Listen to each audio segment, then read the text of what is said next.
हाय नमस्कार। और जैसा कि आप जानते हैं कि I avoid taking any political side, लेकिन क्या करूं, I am able to follow politics decently well. तो people generally again they ask me, तो मैं कहा चलो अपना एनालिसिस मैं वीडियो के माध्यम से बताया। तो ये जो आम आदमी पार्टी में क्या हुआ, क्यों हुआ और इसके पीछे किसका क्या फ़ायदा है, क्या क्या इसका नुकसान है। देखिए, सबसे बड़ी बात, इसमें कोई शक की बात नहीं है कि फ़िलहाल कोई कुछ भी कह ले, बीजेपी के पास इतना समय नहीं है कि वो फ़िलहाल राज्यसभा के एमपीज़ के लिए इतना ज़ोर मारती है, specially in the middle of the election, जो आपको पता ही है 5 राज्यों में चल रही हैं। सो आई ऑलवेज से कि महाराष्ट्र में जो हुआ था उसमें सबसे बड़ा रोल एकनाथ शिंदे का था for his own political future. I think जो ये सारा स्टार्ट हुआ है ना, ये हुआ है, जो मैंने एक वीडियो, आपको ध्यान कीजिए, 10 दिन पहले ही बनाया था, मिस्टर राघव चड्ढा के पॉलिटिकल एम्बिशंस। देखिए, और फिर से मैं बार बार समझाता हूँ, as a life counsellor, career counsellor, everybody has different aspiration. Definitely Raghav Chadha, आप ये नहीं कह सकते कि he is a zero man और अ नो मैन। यंग भी नहीं है वो बहुत अब। जी हाँ, मेरी बात ध्यान समझिए, मीडिया में जो कुछ चल रहा है ना, तो मेरा पर्पज़ ये रहता है कि सबको संजोग के, फालतू की बातें साइड पे करके आपको काम की बातें बताऊँ। Raghav Chadha now has been in active politics for the last 13-14, शायद 15 साल बोल रहे हैं, अपन 13 पकड़ लेते हैं, 2012-13 से। He was actually one of the few people who joined as a political intern जब 2013 में पहली बार इलेक्शन में आम आदमी पार्टी लड़ी थी, एंड ये कुमार विश्वास के एक बाइट से आया। तो मैंने कहा हर चीज़ों को, हमारा काम है डॉट को कनेक्ट करना।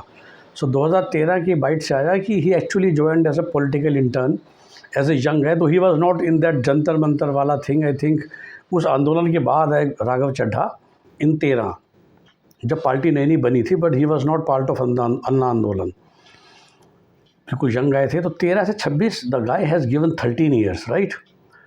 2020-19 में उनको लोकसभा लड़ाया गया था दिल्ली से, जहाँ वो हार गए थे, 1 of the 7 सीट्स। फिर इमीडिएटली नेक्स्ट ईयर 2020 के चुनाव में he actually won as an MLA from Rajendra Nagar. Definitely he was not given any minister position, but he was one of the MLAs, and now we know he was always part of the core team. Fresh MLA बन के कौन राज्यसभा लेना चाहेगा, वो भी अपने home state से दूर। टेक्निकली राघव का होम स्टेट नोएडा है, ही इज़ ए नोएडा गाय, तो नोएडा को हम थोड़ा दिल्ली एनसीआर ले सकते हैं। Okay, he is Punjabi by caste, but उसका कोई पंजाब में कोई ऐसी बात तो है नहीं कि आना जाना था।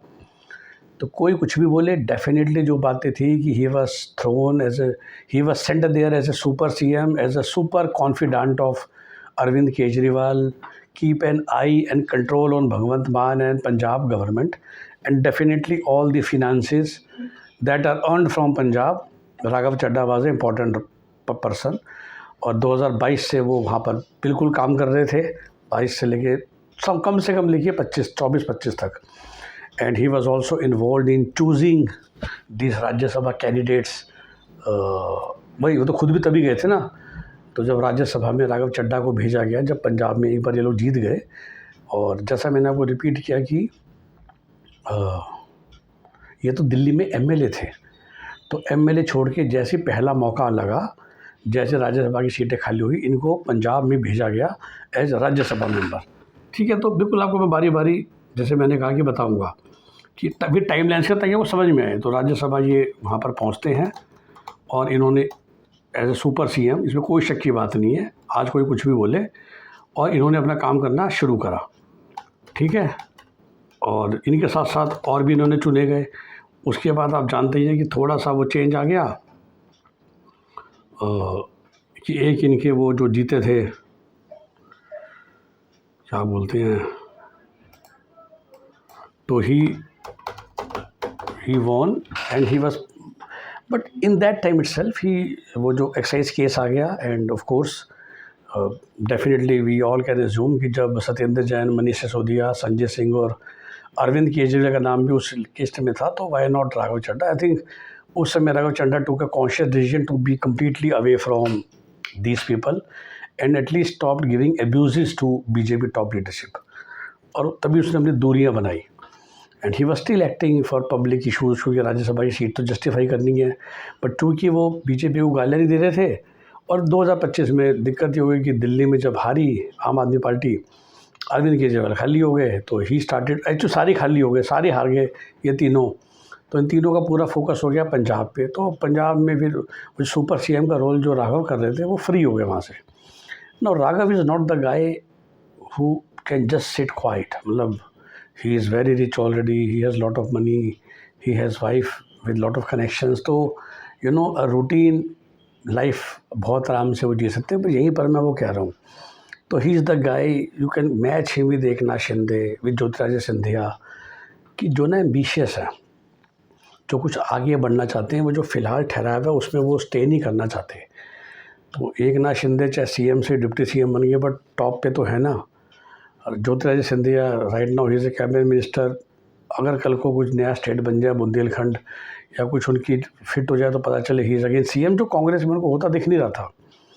So is Raghav. तो राघव को ऐसा लगा कि what is for me now in the next 2 years 3 years, can he fight Delhi election. वो तो राघव को भी समझ में आता है कि अभी बहुत दूर है Aam Aadmi Party to be close to any power position in centre, जितना मर्जी कोशिश कर लें, बट विद ड्यू रिगार्ड्स आम Aadmi party is very strong in Delhi and Punjab. Let's say अभी अगले साल पंजाब में इलेक्शन में मैं बिल्कुल नहीं कहूँगा कि कौन जीत रहा है कौन आ रहा है, इमेजिन कि आम आदमी पार्टी जीत जाए, तो भी राघव चड्ढा राज्यसभा के एमपी रहते, राज्यसभा के एमपी वो कंटिन्यू करते, और चूँकि अब उनके पर ऑलरेडी कतर दिए गए थे, मतलब he has now fallen out of that favour. वो जो क्लोज कॉन्फिडेंट थे अरविंद केजरीवाल के, ही वॉज नो मोर। तो not being a close confidant, just being a normal politician, just being a normal Rajya Sabha MP or maybe a MLA in future, it doesn't excite him anymore. And definitely because of the cases and all that, he wanted to be away from the abuse giving philosophy of Arvind Kejriwal। इस line को मैं बार बार कहता हूँ। देखिए 4 लोग जो अंदर गए और घबला तो हिंदुस्तान के बहुत पॉलिटिशियंस ने करा है, ये 4 मैं हमेशा कहता हूँ इसलिए अंदर गए हैं कि you can not hit below the belt. ये लोग जो गालियाँ देते हैं ना इस समय इंडिया की टॉप लीडरशिप को, वो गालियाँ is hitting below the belt, बस इस बात को समझ लीजिए आप। और तभी इनका कांड हुआ है, वरना तो इनसे बड़े बड़े कांड हिंदुस्तान की हर अपोजिशन की पार्टी कर रही है और बीजेपी ने कुछ नहीं कहती, हमाम में सभी नंगे। लेकिन ये लोग because of ambition of Arvind Kejriwal to become prime minister, he wants to take Modi and Amit Shah head on, उस चक्कर में गालियाँ देते हैं, अपमानजनक भाषा का इस्तेमाल करते हैं, और उसी वजह से वो अंदर गए उनको उसका था सुधारने के लिए। और Raghav Chadha being a guy who doesn't want to spend a single day in jail, तो उन्होंने वो गाली देना का काम बंद किया, nothing else. He just never wanted to be aggressive against central leadership, जो काफ़ी समझदार पॉलिटिशियन, मैंने एग्जाम्पल दिया, सचिन पायलट भी कभी नहीं बोलते हैं too harsh against BJP, because he is a career politician. उनको मालूम है कल को कुछ भी हो सकता है। तो भाई मैं नीतियों का विरोध करूंगा, लेकिन मैं इंसानों का विरोध नहीं करूंगा। मैं ये करूंगा कि यहाँ भी अनएम्प्लॉयमेंट बढ़ रही है, पेपर आउट हो रहा है, तो देर आर सॉफ्ट मुद्दे जो आप उठा सकते हो, जो राघव उठा रहे थे, गिग वर्कर्स का और फलाना ढिमकाना का, विदाउट अटैकिंग फ्यू पीपल और without attacking a particular party. आप देखिएगा सचिन पायलट को, never he attacks any BJP person और any very broad BJP ideology holistically. वो राजस्थान के स्पेसिफिक मुद्दों पर अटैक करते हैं, जो कि कोई डिनाई नहीं कर सकता। अनएम्प्लॉयमेंट पे कर लो अटैक, वो तो है ही इंडिया में, महंगाई पे कर लो अटैक, वो तो है ही इंडिया पे। तो ये होते हैं समझदार पॉलिटिशियन, जो राघव चड्ढा बन चुके हैं। तो राघव चड्ढा उस संजय सिंह वाली या अपने संजय राउत वाली लाइन नहीं पकड़ना चाहते कि आप दुनिया को गालियाँ दे रहे हो जो don't want to take people head on, right. तो भाई अब क्या करें। अब मैं लास्ट वीडियो में भी कहा था कि अरविंद को फिलहाल ऐसा बंदा नहीं चाहिए, राजीव शुक्ला टाइप का या सचिन पायलट टाइप का। He wanted aggressive Raghav Chadha, otherwise you are of no use to me. जबकि Raghav would have still very fine to manage any other things being the super CM of Punjab and things like that, या give him, Delhi में कुछ है नहीं करने के लिए, view being in opposition party. तो चूँकि जब राघव को उन्होंने नहीं दिया, तो वहाँ Raghav is wait everything started. Swati Maliwal was always available as a easy person. Raghav को ये था कि मुझे 5 जने इकट्ठे करने हैं। देखिए उसमें से 2 बिजनेसमैन को बहुत जल्दी समझ में आ गया, अशोक मित्तल को और जो अभी जिन्होंने लिया राजेंद्र गुप्ता जी को, कि भैया हमें तो बिज़नेस करना है। शायद उन्होंने राज्यसभा भी सिर्फ फ़न के लिए ली थी, पर जल्दी समझ में आया था कि ये फ़न भारी पड़ सकता है। और कोई बड़ी बात नहीं कि अशोक मित्तल जी के ईडी की रेट्स बढ़वाने में भी राघव ने एक भूमिका था, क्यों तो Raghav is a shrewd career politician, let me put it this way very very bluntly. तो अशोक जी और राजेंद्र गुप्ता जी तो हो गए इजी टारगेट, स्वाति मालीवाल साथ थी, राघव खुद हो गया 4। संदीप पाठक का जाना is very very specific unique thing. Sandeep Pathak पे 1 रुपये का कोई ब्लेम नहीं है, और संदीप पाठक का केस एक्चुअली समझाता है कि what is the problem with overall Arvind Kejriwal. तो मैं अगर इन चारों का जाना था तो संदीप पाठक डिसाइड कर सकते कि मैं नहीं जाऊं। I think Sandeep Pathak was also trying to find the way out. Now what I am trying to say, Sandeep पाठक को समझना और डिटेल में जाना बहुत ज़रूरी है। फिर हरभजन सिंह बचा और सानी साहब बचे। हरभजन सिंह का सेम केस है, समझ लीजिए कि वो उसको लग रहा होगा खाम खाम मैंने राज्यसभा ले ली, तब उनको कहा होगा कि भैया तुम्हें फ्री में राज्यसभा देते हैं, इज्जत मिलेगी और बदले में तुम हमें थोड़ा सा प्रचार कर देना जब इलेक्शन आएंगे। तो Harbhajan Singh was a very very easy कि यहाँ से वहाँ चले जाओ, तुम्हारी राज्यसभा तो 4 साल तक अभी चलती रहेगी। संदीप पाठक का जाना एक्चुअली क्लियरली बताता है कि प्रॉब्लम विद आम आदमी पार्टी टॉप लीडरशिप, कि वही जो अरविंद केजरीवाल की डिक्टेटरशिप वाला जो एंगल है। Plus Sandeep Pathak was one genuine guy who actually, जो out of all this people जिनकी हम बात कर रहे हैं, who was actually from that original founding team ideology. तो अरविंद पाठक को आप, संदीप पाठक को आप ले सकते हो लाइक कुमार विश्वास, लाइक आशीष खेतान, लाइक प्रशांत भूषण, जो बिल्कुल देश बदलने के लिए आए थे। तो उनको देखिए धीरे धीरे पता चलता चला गया अच्छाइयाँ असलियाँ कि भाई अरविंद केजरीवाल भी एक करियर पॉलिटिशियन ही है, वो बाहर निकल गए। अब संदीप पाठक फंस गए क्योंकि नौकरी छोड़ चुके थे, कुछ करने को है नहीं, और उन्होंने बोला भी बड़ी ईमानदारी से कि मैं बहुत टाइम से सोचा था मैं क्या करूं। क्योंकि जब आप एक्चुअली और अंदर घुसे तो आपको पता चला कि कोई देश बदलने की बात तो हो नहीं रही है, कोई भ्रष्ट, सब कुछ वैसे ही चल रहा है like any other political party. So like any other political party, तो भाई वो बेचारा IIT में टीचर ही खुश था, वो खामखा फंस गया। अब वो राज्यसभा की सीट लेके क्या करे, चलो दिल्ली में घर मिल गया, उस घर में रहते रहे, क्योंकि जो आप काम कर रहे हो वो काम करने में तो आपके एथिक्स के अगेंस्ट जा रहा है। You are not finding candidates who are corruption free, you are actually finding candidates who can bring money to the table। तो संदीप पाठक का जाना ये भी दिखाता है कि एक तरह से मतलब ये राघव चड्ढा भी बिल्कुल श्रूड हैं, और संदीप पाठक का जाना ये भी साबित करता है कि जो बचे हुए लोग हैं वो भी कैसे हैं।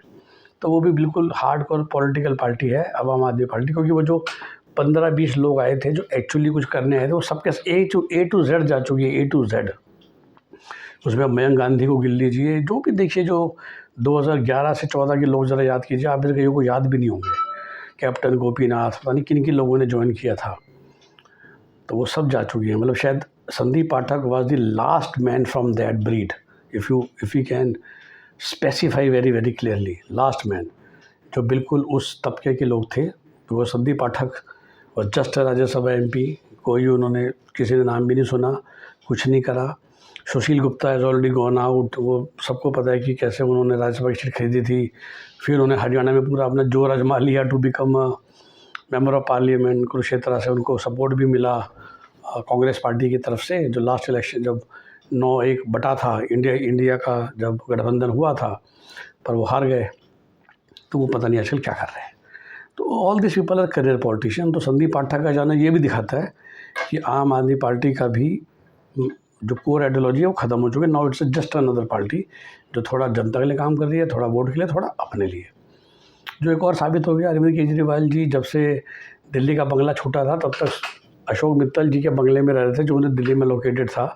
और अब कल जब उनको कि एक और बंगला मिल गया as a national convener of national party, जो आप में से नहीं जानता, इंडिया के सारे जो नेशनल पॉलिटिकल पार्टी हैं उनकी हेड को अधिकार होता है एक ऑफिस और एक बंगले का दिल्ली में, वो अब उनको मिल गया है।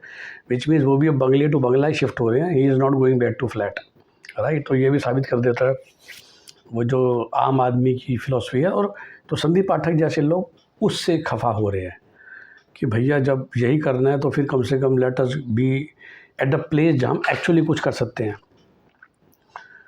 तो ये है मेरे हिसाब से पूरी स्टोरी, राघव चड्ढा के पर्सनल एम्बिशंस, संदीप पाठक का एब्सोल्युटली, जैसे हम क्या बोले हिंदी इंग्लिश में, कि भाई समझ नहीं आया उन्हें क्या करूं मैं पिछले कई टाइम से। तो फिलहाल तो I think he is just taken a step कि देखते हैं बीजेपी में क्या होता है, if he is able to do a better job, because being a central party with government there are far more opportunities to do something. Punjab में तो ये है कि जहाँ सारा ठीक है, पंजाब सरकार में you could have played active part अगर आप रिक्वेस्ट करते, तो वो मुझे पता नहीं। स्वाति मालीवाल को हम पहले जानते हैं, हरभजन सिंह वैसे ही वो थे। 2 बिजनेसमैन खामखा फंस गए थे, और सानी साहब की ज़्यादा डिटेल मुझे मिल नहीं रही है। तो इस वजह से 7 लोग निकल लिए। नेक्स्ट स्टेप आई थिंक आम आदमी पार्टी के जो 3 MP उनमें 2 MP छब्बेवाल और जो तीसरे हैं खास, वो भी शायद बहुत जल्दी निकल जाएंगे। Again for the very simple reason, none of them come from the Aam Aadmi party ideology. तो आप आराम से गूगल कीजिए, जो इस समय आम आदमी पार्टी के लोकसभा के MP हैं। तो मलविंदर सिंह कांग तो पहले बीजेपी में थे, और राजकुमार छब्बेवाल तो कांग्रेस के MLA थे 2024 इलेक्शन से सिर्फ 2 महीने पहले। पंजाब में कांग्रेस के MLA थे राजकुमार छब्बेवाल। तो आई थिंक गुरप्रीत सिंह मीत हायर के अलावा बाकी दोनों can actually move any day. Punjab की सरकार को I think they will not be any impact. BJP को कोई फ़ायदा नहीं है 8 महीने के लिए सरकार गिराने का। So they will continue. Of course ये हो सकता है कि इलेक्शन से पहले जैसे भी हवा होगी, जो मुझे कोई आइडिया नहीं है, तो इनमें से फ्यू MLAs वैसे छोड़ के बीजेपी में आ जाए and they fight on BJP ticket. BJP का उतना गहरा संगठन पंजाब में नहीं है। आम आदमी पार्टी के भी लोगों का खास देते हैं। मैंने आपको एग्जाम्पल दी, छब्बेवाल जैसे मेंबर ऑफ पार्लियामेंट तो कांग्रेस में थे 2 महीने पहले। तो ऐसा नहीं है कि आम आदमी पार्टी के पंजाब के सारे MLA आते, तो वैसे ही फर्स्ट टाइम MLA बने हैं, उनमें किसी का कुछ खास पॉलिटिकल बैकग्राउंड खास था ही नहीं। तो बट फिर भी होता है कि 5 साल आप MLA रह लेते हो तो आपकी क्षेत्र में पकड़ हो जाती है। तो उस पकड़ की, उस बैकग्राउंड की वजह से एक ये काम हो जाएगा कि कुछ लोग आ जाएंगे, but that's long away. I think अभी पंजाब सरकार को कोई खतरा नहीं है। ये 7 को मैंने आपको बता दिया क्या रीज़न है। और वो 3 MP में, क्योंकि MP में भी टाइम है, तो उनमें 2 इलेक्शन से पहले आए या बाद आए, that is the negotiation that can happen. कि छब्बेवाल जो मविंदर सिंह कंग, मेरे को लग रहा है कि ईजी स्पॉट्स हैं कि उन दोनों में से कोई दोनों ही आ जाए, तो अगेन 2/3 हो जाएगा। For the very simple reason कि it is always better to be part of the party जो सेंटर में रूल कर रही है। और या ये भी सोच सकते इलेक्शन, क्योंकि इलेक्शन अगर आम आदमी पार्टी गवर्नमेंट में नहीं है तो फिर तो MP किसी काम का है नहीं। अगर आप लेट से कोई भी पॉलिटिकल पार्टी का MP अगर है, लेट से जैसे कोई हरियाणा से MP है, और उस पार्टी की ना हरियाणा में सरकार है ना सेंटर में सरकार है, फिर तो मेंबर ऑफ पार्लियामेंट होना, या समझ लीजिए मैं क्या बोलूँ, किसी ऑफिस का चपरासी होना एक ही बात है। इंडियन के कॉन्टेक्ट अदर देन बंगला और गाड़ी और 2-4 चीज़ आपको मिल जाती है। मतलब एक्चुअली ये सच्चाई है, जो आप में से कभी नहीं बने। अगर बने तो क्योंकि जब तक आप पावर में नहीं है तब तक आपका फंड नहीं होते। वो जो MP फंड और MLA फंड होता है वो बिल्कुल चिल्लड़ होता है, तो बेइज्जती और होती है अपने क्षेत्र में जाके।